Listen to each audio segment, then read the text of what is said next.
Hi everyone, నా పేరు ఉషా. నేను బ్యూటిషియన్ కోర్స్ చేస్తున్నాను.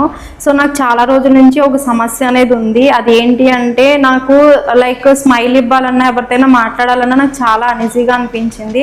సో దీనికి సొల్యూషన్ ఏంటా అని చెప్పని ఆలోచిస్తే గూగుల్లోకి వెళ్ళి సెర్చ్ చేశాను. అప్పుడు best hospital Srinivasa dental hospital అని చూశాను. అండ్ ఒకసారి విజిట్ చేద్దామని చెప్పి కూడా నేను ఇక్కడికి ట్రీట్మెంట్ కానీ వాళ్ళు వచ్చాను. జీపీటీ ట్రీట్మెంట్ కోసం అని చెప్పి నేను వచ్చాను. అంటే నా పొళ్ళంతా చాలా అనీజీగా అనిపించింది. నేను చాయ్ హెవీగా తాగుతాను అనమాట. సో అందుకని దీనికి సొల్యూషన్ ఏంటా అని సార్ని అడిగాను. సో ఇక్కడికి వచ్చిన తర్వాత రిసీవ్ చేసుకున్న విధానం కూడా నాకు చాలా బాగా నచ్చింది. అండ్ సార్ కూడా చాలా బాగా మాట్లాడారు. సో అందుకని జీపీటీ చేయించుకున్నాను నేను. అండ్ ఎటువంటి పెయిన్ఫుల్ కూడా లేదు, చాలా హ్యాపీగా ఉంది. నేను చాలా భయపడ్డాను, ఫస్ట్ కంగారు పడ్డాను ఎలా ఉంటుందని, ఫస్ట్ టైం కదా. సో అందుకని బట్ పెయిన్ అనేదే లేదు. చాలా అంటే చాలా బాగా ట్రీట్మెంట్ చేశారు. చాలా హ్యాపీగా ఉంది నాకు. గుడ్ స్మైల్తో నేను ఈరోజు బయటకు వెళ్తున్నాను. So thank you so much Srinivasa dental hospital.